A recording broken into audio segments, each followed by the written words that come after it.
Hello दोस्तों, प्रमित classes पर एक बार फिर से आपका स्वागत। और आज मैं आपको समझाने वाला हूं विभिन्न बाजार में पाए जाने वाले आगम वक्रों का तुलनात्मक अध्ययन। तो मैंने आपको पिछली वीडियो में बताया था आगम क्या है और आगम की कितनी धारणाएं, टी आर, एम आर और ए आर। आगम की तीन धारणाएं हैं, कुल आय, सीमांत आय और औसत आय। तो आगम की विभिन्न धारणाओं की प्रकृति उस बाजार में पाई जाने वाली प्रतियोगिता की प्रकृति पर निर्भर करती है जिसमें वस्तु बेची जानी है। तो आगम की विभिन्न धारणाओं की प्रकृति उस बाजार में पाई जाने वाली प्रतियोगिता की प्रकृति पर निर्भर करती है जिसमें वस्तु बेची जानी है। तो किस पर निर्भर करती है? प्रतियोगिता की प्रकृति पर। तो मैं आपको बता देता हूं, प्रतियोगिता के आधार पर बाजार तीन प्रकार का होता है। नंबर 1 पूर्ण प्रतियोगिता बाजार, नंबर 2 एकाधिकार प्रतियोगिता बाजार और नंबर 3 एकाधिकारी प्रतियोगिता बाजार। तो मैं बताऊंगा आगम की ये तीन धारणाएं पूर्ण प्रतियोगिता में किस प्रकार का प्रदर्शन करती है, एकाधिकार में किस प्रकार का प्रदर्शन करती है और एकाधिकारी प्रतियोगिता में किस प्रकार का प्रदर्शन करती है। तो आइए मैं एक एक करके आपको बिल्कुल अच्छी तरह से समझाता हूं। तो सबसे पहले लेंगे नंबर 1 पर पूर्ण प्रतियोगिता में आगम वक्र।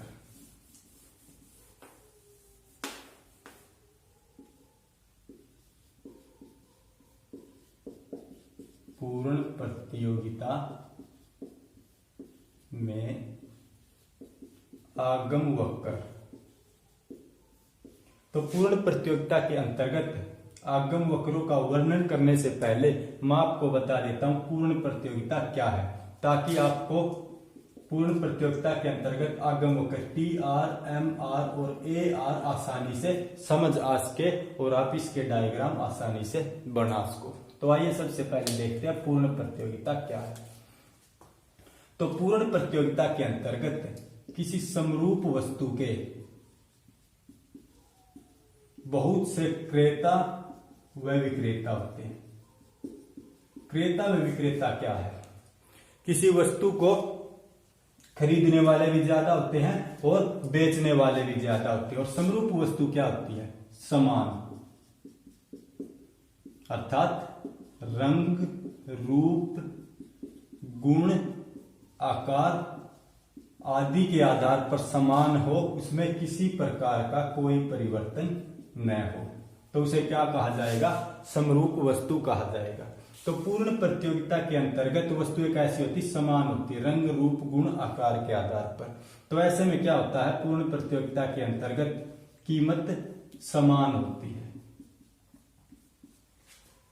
और फर्म क्या है? इसी समान कीमत पर बाजार में अपना उत्पादन बेच सकती है। तो बाजार कीमतों पर ही फर्म को अपना उत्पादन बेचना पड़ता है। तो यहां पर क्या है? फर्म कीमत नहीं बढ़ा सकती। अगर फर्म कीमत में थोड़ा सा भी परिवर्तन कर देती है तो थोड़ा सा परिवर्तन करने पर क्या होगा? फर्म अपने ग्राहक खो बैठेगी। फर्म के ग्राहक क्या है? कम हो जाएंगे और उसके ग्राहक दूसरी फर्म के पास चले जाएंगे। तो अब आपके दिमाग में यह प्रश्न उठ रहा होगा कि फर्म के ग्राहक दूसरी फर्म के पास क्यों चले जाएंगे? तो वो मैं आपको बता देता हूं, क्योंकि फर्म को बाजार की दशाओं का पूरा ज्ञान होता है। बाजार की दशाएं जैसे पूर्ति, मांग और कीमत जैसी बाजार की दशाओं का क्रेता और विक्रेता दोनों को पूरा ज्ञान होता है, पूर्ण ज्ञान होता है। अगर कोई भी विक्रेता, बेचने वाला, किसी खरीदने वाले को कोई वस्तु ज्यादा कीमत पर देता है, यानी कि बाजार कीमत से ज्यादा कीमत पर देता है, तो वह अपना ग्राहक खो बैठेगा और वह क्या दूसरे दुकानदार के पास चला जाएगा। मैं आपको एक उदाहरण देता हूं। यहां पर देखिए, ये पेपर सीट है, आपको भी पता है ये मात्र 1 रुपए की मिलती है। पेपर सीट कितने रुपए की मिलती है? 1 रुपए की। आपने कभी टेस्ट दिया होगा तो आपने पेपर सीट पर ही दिया होगा और आपको पता है ये 1 रुपए से ज्यादा की नहीं मिलती है। तो आप कौन है? खरीदने वाले, क्रेता। आप इसे बाजार में या किसी दुकान पर खरीदने के लिए जाते हो। अगर कोई दुकानदार आपको इसे 2 रुपए में देता है, बेचने वाला अर्थात विक्रेता आपको इसे 2 रुपए में देता है, तो आप इसे 2 रुपए में नहीं खरीदोगे, क्योंकि इस पेपर शीट के मूल्य का आपको पता है। इस पेपर शीट का मूल्य कितना है? 1 रुपए। तो आप इसे 1 रुपए में ही खरीदोगे। अगर इसे आप इस पेपर शीट को आपको कोई 2 रुपए में देगा तो आप इसे नहीं लोगे। तो ऐसे में क्या है, जो दुकानदार आपको 2 रुपए में ये पेपर शीट दे रहा था वह अपना ग्राहक खो बैठेगा, और इसका ग्राहक क्या है, दूसरे दुकानदार के पास चला जाएगा और उसे मात्र 1 रुपए में खरीद लेगा, क्योंकि दूसरा दुकानदार उसे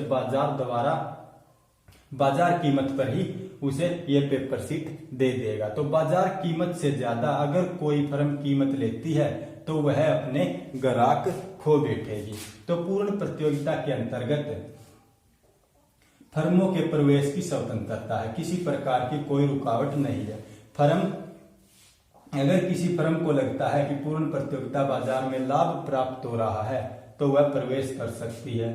अगर किसी को लगता है, यानी कि कोई फर्म है जो पहले बाजार में काम कर रही है, उसे लगता है कि उसे हानि प्राप्त हो रही है, तो वह बाजार छोड़कर जा सकती है। यहाँ पर किसी प्रकार का उस पर कोई दबाव नहीं है। उसके बाद पूर्ण प्रतियोगिता बाजार में विक्रय लागत भी नहीं होती। विक्रय लागत नहीं होती है क्योंकि पूर्ण प्रतियोगिता बाजार में विज्ञापन की जरूरत नहीं होती है, क्योंकि कीमतें क्या है, समान है, और इसी समान कीमत पर फर्म अपने उत्पादन की मात्रा बेचती है। तो इसी समान कीमत पर फर्म को अपने उत्पादन की मात्रा बेचनी पड़ती है। तो मैं आपको बता देता हूं कि फर्म क्या है।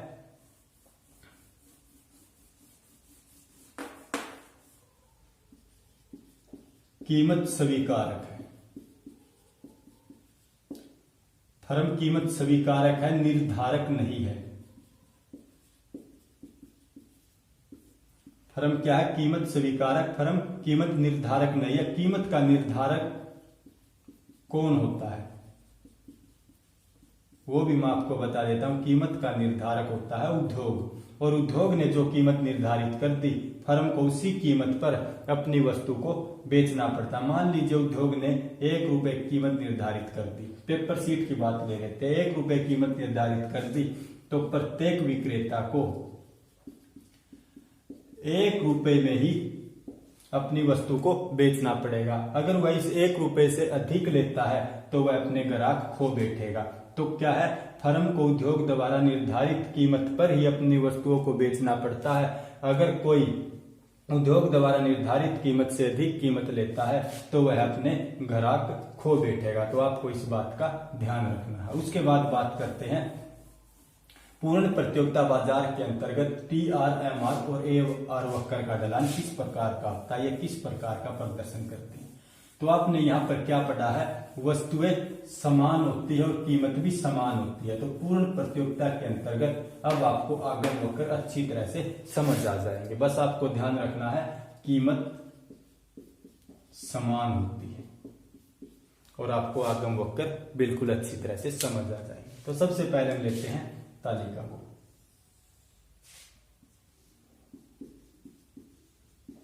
बिक्री की मात्रा,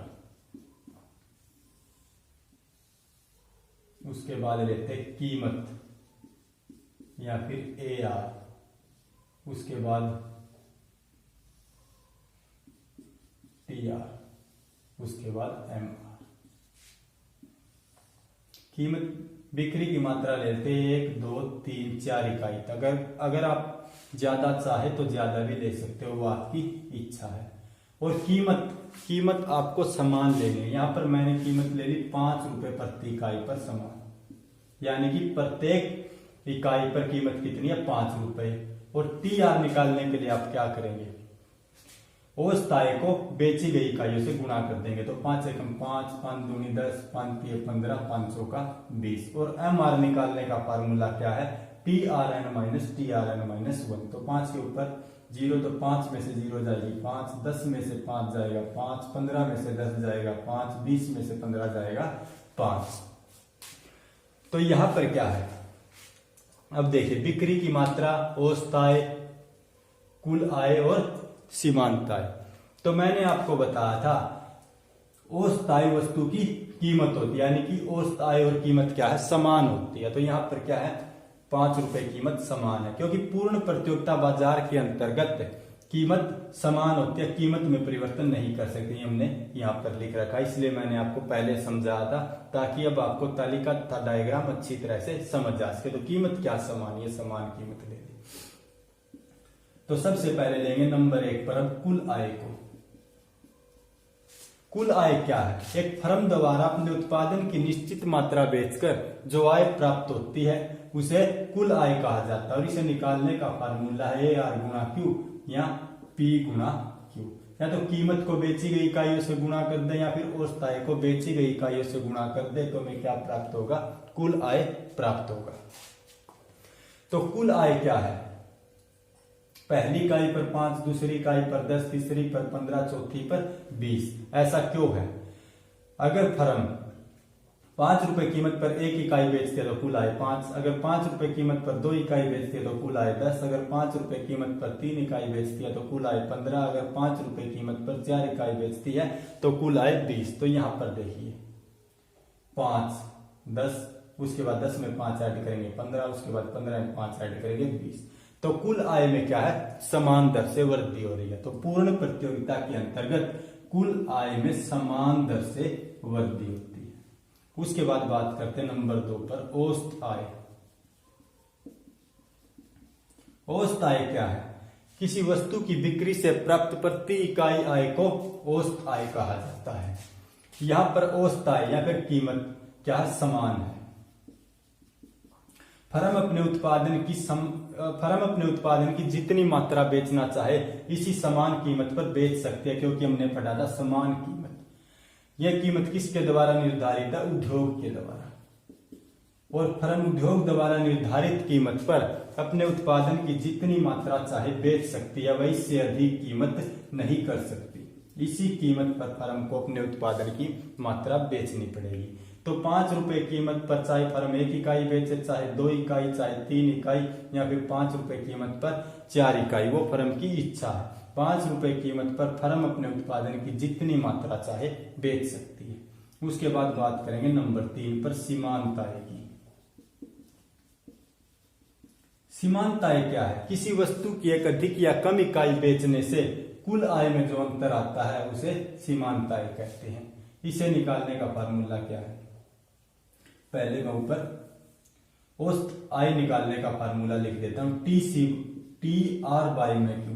अगर कुल आय को बेची गई इकाइयों से भाग दे देंगे तो हमें क्या प्राप्त होगा, औसत आय। जैसे 5 को 1 से डिवाइड करेंगे 5, 10 को 2 से डिवाइड करेंगे 5, 15 को 3 से डिवाइड करेंगे 5, 20 को 4 से डिवाइड करेंगे 5। तो प्रत्येक इकाई पर औसत आय क्या है, समान। तो सीमांत आय निकालने का फार्मूला है TRN - 1। n वस्तु के कुल आय में से n-1 वस्तु के कुल आय को घटा देंगे तो हमें क्या प्राप्त होगा, सीमांत आय। तो यहां पर देखिए 5 के ऊपर 0, तो 5 में से 0 जाएगी 5, तो 10 क्या है, n वस्तु का कुल आय, और 5 क्या है, n-1 वस्तु का कुल आय। तो सीमांत आय कितनी, 5। तो सीमांत आय प्रत्येक इकाई पर 5 है। तो तालिका से हमें किस बात का पता चला कि AR और MR क्या है, बराबर है। AR बराबर है MR, ये दोनों एक दूसरे के बराबर है।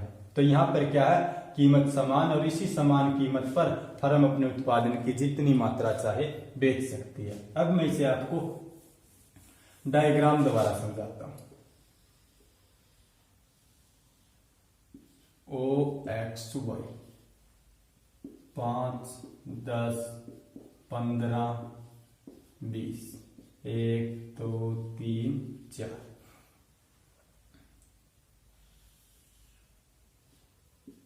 TR चित्र में OX अक्ष पर हमें उत्पादन को लेना है और OY अक्ष पर हमें क्या है, आय को लेना है। और TR क्या है, हमारा कुल आय वक्र है, यह एक सरल रेखा है। 1 पर कुल आय कितना, 5, 2 पर कितना है, 10, 3 पर कितना, 15, और 4 पर कितना है, 20।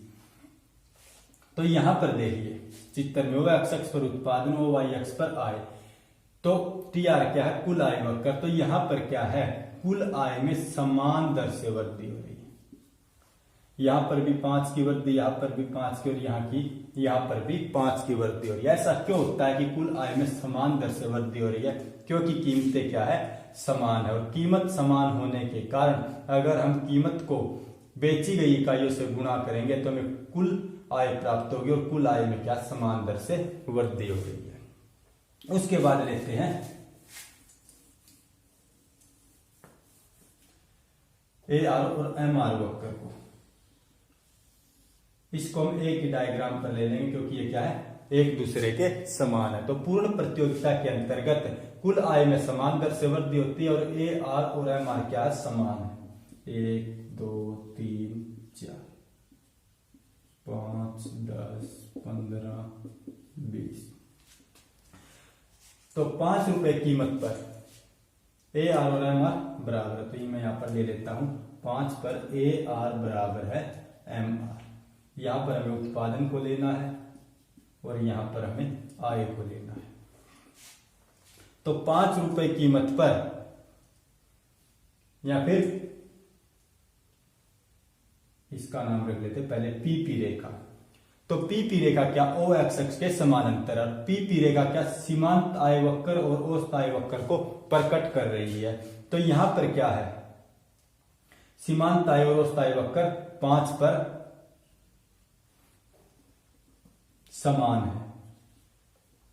तो इस 5 रुपए कीमत पर फर्म अपने उत्पादन की जितनी मात्रा चाहे बेच सकती है। अगर फर्म इस कीमत से थोड़ा सा भी अधिक कर देती है तो हमने क्या पढ़ा था थोड़ी देर पहले कि वह अपने ग्राहक खो बैठेगी।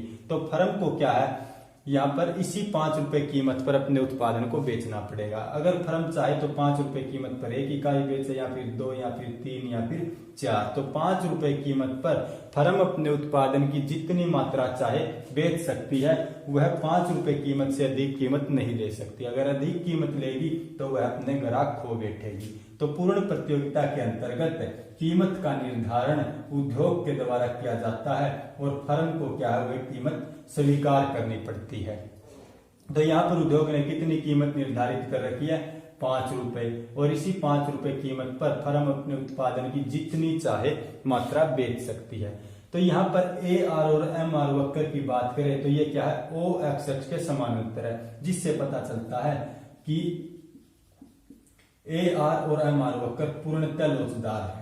कैसे हैं बच्चों, पूर्णतः लोचदार है। तो मैंने आपको बताया कि पूर्ण प्रतियोगिता के अंतर्गत फर्म क्या है, कीमत स्वीकारक होती है। तो फर्म को जो कीमत, उद्योग जो कीमत निर्धारित करता है, फर्म को वही कीमत स्वीकार करनी पड़ती है और इसी कीमत पर अपने उत्पादन को बेचना पड़ता है। तो आशा करता हूं कि आपको वीडियो अच्छी तरह समझ आई होगी। तो आज मैंने आपको समझाया पूर्ण प्रतियोगिता में आगम वक्र, और उसके बाद मैं आपको समझाऊंगा एकाधिकार प्रतियोगिता में आगम वक्र। तो एकाधिकार प्रतियोगिता में TR, MR और AR किस प्रकार का प्रदर्शन करते हैं। तब तक के लिए धन्यवाद दोस्तों।